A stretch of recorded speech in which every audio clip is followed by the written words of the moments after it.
ನಿಖಿಲ್ ಅಣ್ಣವರೇ, ಕನಕಪುರದಲ್ಲಿ ಏನಾಗಿದೆ ಅಂದರೆ ಎಲ್ಲರೂ ನಿಮ್ಮ ಬಗೆಲೇ ಆಗಲಿ, ಕುಮಾರಣ್ಣವ್ರ ಬಗೆಲೇ ಆಗಲಿ, ದೇವೇಗೌಡವ್ರ ಬಗ್ಗೆ ತಪ್ಪು ಕಲ್ಪನೆ ಕಳಿಸ್ತಾರೆ.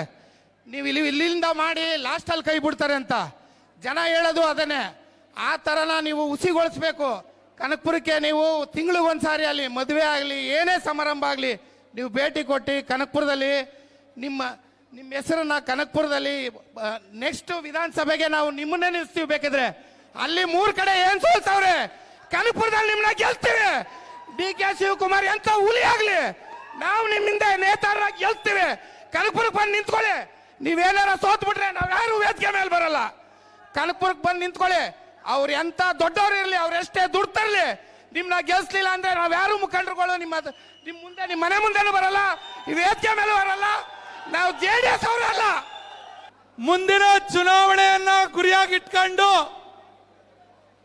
ಕನಕಪುರ ತಾಲೂಕಿನಲ್ಲಿ ಯಾವ ರೀತಿಯಾಗಿ ಯಾವತ್ತೂ ಕೂಡ ಇನ್ನು MP ಗೆಲ್ಲಕ್ಕಾಗೋದಿಲ್ಲ ಅನ್ನೋ ಒಂದು ಭರವಸೆಯನ್ನ ಅವ್ರು ಇಟ್ಕೊಂಡಿದ್ರು. ಆ ಭರವಸೆಯನ್ನ ಹುಸಿ ಮಾಡಿ ಕನಕಪುರ ತಾಲೂಕಿನಾದ್ಯಂತ ಪಾರ್ಲಿಮೆಂಟ್ ಅಲ್ಲಿ ಯಾವ ರೀತಿ ಬಾವುಟವನ್ನ ಕನಕಪುರ ಕ್ಷೇತ್ರದಲ್ಲಿ ಆಯ್ಕೆ ಮಾಡುವಂತ ವ್ಯವಸ್ಥೆ ಆಯ್ತು, ಅದೇ ರೀತಿಯಾಗಿ ಮುಂದಿನ ವಿಧಾನಸಭಾ ಚುನಾವಣೆಯನ್ನು ಕೂಡ ಮುಂದಿನ ವಿಧಾನಸೌಧದಲ್ಲಿ ಕನಕಪುರದಿಂದ ಒಂದು ಬಾವುಟವನ್ನ ಆರಿಸುವಂತ ವ್ಯವಸ್ಥೆ ಮುಂದಿನ ದಿನದಲ್ಲಿ ಆಗ್ತದೆ. ಮುಂದಿನ ದಿನಗಳಲ್ಲಿ ನಿಖಿಲ್ ಅವರೇ ನಮ್ಮ ನಾಯಕರು, ನಿಖಿಲ್ ಅವರೇ ನಾಯಕರು. ಯಾಕಪ್ಪ ಅಂದ್ರೆ ದೇವೇಗೌಡರು, ಕುಮಾರಣ್ಣವರು ಇವತ್ತು ಬೆಂತಟ್ಟಿ ಕಟ್ಟಿದ್ದಾರೆ. ಯಾಕೆ ನಿಖಿಲ್ ಅವರು ಕಳ್ಸಿಕೊಟ್ಟಿದ್ದಾರೆ. ನೀವೇ ನಮ್ಮ ಜಾತೀತ ಜನತಾದಳಕ್ಕೆ ನೀವೇ ನಮ್ಮ ನಾಯಕರು, ಇನ್ಮೇಲೆ ಅವರೇ ನಮ್ಮ ನಾಯಕರು, ಬೇರೆ ಯಾರು ಇಲ್ಲ. ನಿಖಿಲ್ ಅಣ್ಣವರೇ ನಾಯಕರು. ಗ್ರಾಮ ಪಂಚಾಯಿತಿ ಮಟ್ಟದಲ್ಲಿ ಚುನಾವಣೆಗಳು ಇವತ್ತು ಒಂದು ರಾಜಕಾರಣದ ಬೇರನ್ನ ಸೃಷ್ಟಿ ಮಾಡ್ತಕ್ಕಂಥ ಚುನಾವಣೆಗಳು. ಹಾಗಾಗಿ ನೀವೆಲ್ಲ ಬಹಳ ಜನ ಇವತ್ತು ಆ ಚುನಾವಣೆಯಲ್ಲಿ ಸ್ಪರ್ಧೆ ಮಾಡಬೇಕು ಅಂತಕ್ಕಂಥ ಆಕಾಂಕ್ಷಿತರು ಬಹಳ ಜನ ಇರ್ತೀರಿ, ಇಲ್ಲ ಅಂತ ಏನಿಲ್ಲ. ನಾವು ಸ್ವಲ್ಪ ನಿಮ್ಮ ಜೊತೆಲಿ ನಿಂತು ಬೆಂತಟ್ಟಿದ್ರೆ 100ಕ್ಕೆ 100 ನೀವೆಲ್ಲ ಮುಂದೆ ಬರ್ತೀರಿ ಅಂತಕ್ಕಂಥ ಆತ್ಮವಿಶ್ವಾಸ ನನ್ನಲ್ಲಿದೆ. ಹಾಗಾಗಿ ಆ ಬೆಂತಡ್ತಕ್ಕಂಥ ಕೆಲಸ ನಿಮ್ಮ ಜೊತೆಯಲ್ಲಿ ಸದಾಕಾಲ ಮಾಡ್ತಾನೆ. ಗ್ರಾಮ ಪಂಚಾಯಿತಿ ಚುನಾವಣೆಯನ್ನ ಮೊದಲು ನಾವು ಮುಂದಿಟ್ಕೊಂಡು ಹೋಗೋಣ, ಭಾಳ ದೂರ ಹೋಗೋದು ಬೇಡ. ಇನ್ನು ವಿಧಾನಸಭಾ ಚುನಾವಣೆ 3 ವರ್ಷ ಇದೆ. ಇನ್ನು ಜಿಲ್ಲಾ ಪಂಚಾಯಿತಿ, ತಾಲೂಕ್ ಪಂಚಾಯಿತಿ, ಸರ್ಕಾರ ಜಿಲ್ಲಾ ಪಂಚಾಯಿತಿ, ತಾಲೂಕ್ ಪಂಚಾಯಿತಿ ಚುನಾವಣೆಯನ್ನು ನಡೆಸ್ತಕ್ಕಂಥದಕ್ಕೆ ಬಹುಶಃ ಅವರಿಗೆ ಒಳಗಡೆ ಕಳೆದ 2 ವರ್ಷದಿಂದ ಅವ್ರು ನೀಡಿರ್ತಕ್ಕಂಥ ಆಡಳಿತ ಯಾವ ರೀತಿ ಇವತ್ತು ಜನರು ಅವ್ರನ್ನ ತಿರಸ್ಕಾರ ಮಾಡ್ಬೋದು ಮುಂದಿನ ದಿನಗಳಲ್ಲಿ ಅಂತಕ್ಕಂಥ ಅವ್ರಿಗೆ ಒಳಗಡೆ ಆತಂಕ ಇದೆ.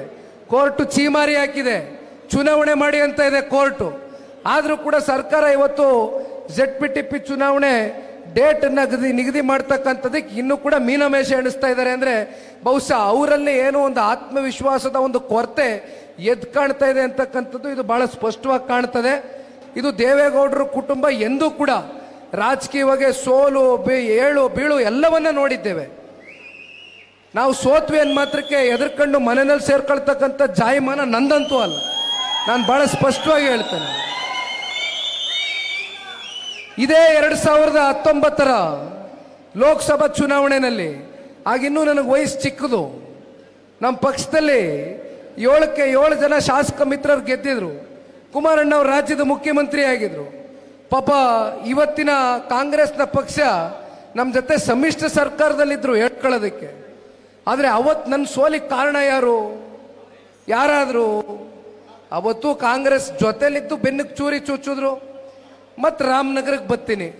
ರಾಮನಗರದಲ್ಲಿ ಒಂದು ಕಡೆ ಮಾಗಡಿ, ಒಂದು ಕಡೆ ಕುಣಿಗಲ್ಲು, ಇನ್ನು ಬಹುತೇಕ ಒಂದು 10-11 ಕ್ಷೇತ್ರಗಳು ರಾಮನಗರನು ಸೇರಿದಂತೆ ಎಂಥದ ರಾತ್ರಿ ಪಾಪ ಇಲ್ಲೊಬ್ರು ಮಹಾನ್ ಭಾವರು ಮಾಜಿ ಸಂಸದರು ಇದ್ರಲ್ಲ, ಮಹಾನ್ ಭಾವರು, ಅವರ ಬ್ರೇನ್ ಚೈಲ್ಡು, ಅವರ ಪಾಪ ಆ ಏನು ಚಾಣಾಕ್ಷತನದ ರಾಜಕಾರಣ ರಾತ್ರೋರಾತ್ರಿ ಜನಕ್ಕೆ, ಪಾಪ ಮುಗ್ಧ ಜನತೆಗೆ, ಕೆಲವೊಂದಷ್ಟು ಜನಕ್ಕೆ ಯಾಮಾರಿಸ್ತಕ್ಕಂಥಕ್ಕೋಸ್ಕರ ಅದೆಂಥದೋ ರೇಷನ್ ಕೊಡ್ತೀವಿ 5,000 ರೂಪಾಯಿ ನಮಗೆ ಮತ ಹಾಕಿದ್ರೆ ಅಂತ ಸುಳ್ಳೇಳಿ ಮತ ಹಾಕ್ಸ್ಕೊಂಡ್ರಲ್ಲ.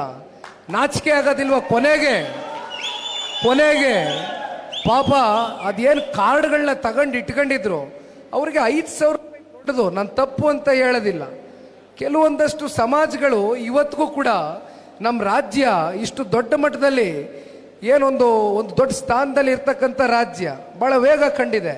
ಆದರೂ ಕೂಡ ಕೆಲವೊಂದಷ್ಟು ಸಮಾಜಗಳು, ಕೆಲವಷ್ಟು ವರ್ಗಗಳು ಇನ್ನೂ ಕೂಡ ಆರ್ಥಿಕವಾಗಿ, ಶೈಕ್ಷಣಿಕವಾಗಿ, ಸಾಮಾಜಿಕವಾಗಿ ಹಿಂದುಳಿದಿದ್ದಾರೆ. ಅವ್ರಿಗೆ 5,000 ರೂಪಾಯಿ ದೊಡ್ಡದನ್ಸಿದೆ ಅವತ್ತು. ನಾನು ತಪ್ಪು ಅಂತ ಹೇಳೋದಿಲ್ಲ. ನಾನು ಯಾವತ್ತೂ ಕೂಡ ಮತದಾರರ ಮೇಲೆ ದೂಷಣೆ ಮಾಡಿಲ್ಲ, ಮಾಡೋದೂ ಇಲ್ಲ. ಆದರೆ ಮತದಾರರನ್ನ ಓಲೈಸ್ಕೊಳ್ಳೋದಕ್ಕೋಸ್ಕರ ಈ ರೀತಿ ಚುನಾವಣೆ ಸಂದರ್ಭದಲ್ಲಿ ನೀವು ವಾಮಮಾರ್ಗವನ್ನು ಹಿಡಿತಕ್ಕಂಥದ್ದು, ಯಾಮಾರ್ಸಿ ಇನ್ನೇನು ಬಿಡಪ್ಪ ಒಂದ್ಸಲಿ ಮತ ಹಾಕಿದ ಮೇಲೆ 5 ವರ್ಷ ಇನ್ನೇನು ನಮ್ನ ಯಾರನ್ನೂ ಅಳ್ಳಾಡ್ಸಕ್ಕಾಗೋದಿಲ್ಲ ಅಂತ ನಿಮ್ಮ ಈ ಉದ್ದಟತನದ ಮನಸ್ಥಿತಿಗೆ ಇವತ್ತು ಕನಕಪುರ ತಾಲೂಕಿನ ಜನತೆ 83,000 ಮತ JDS BJP ಅಭ್ಯರ್ಥಿಗಳಾದಂಥ ಡಾಕ್ಟರ್ ಮಂಜುನಾಥ್ ಅವ್ರಿಗೆ ಕೊಡುವ ಮೂಲಕ ಇವತ್ತು ಈ ಭಾಗದಲ್ಲಿ ಇರ್ತಕ್ಕಂಥ ಉಪಮುಖ್ಯಮಂತ್ರಿಗಳ ಪಾಪ ಇವತ್ತು ಡೈರಿ ಚುನಾವಣೆ, ಓಹೋ ಏನಪ್ಪ ಡೈರಿ ಚುನಾವಣೆ ನಡೆದಿದ್ದ ರೀತಿ, ಏನ್ರಿ ನಡೆದಿದ್ದು ಚುನಾವಣೆ?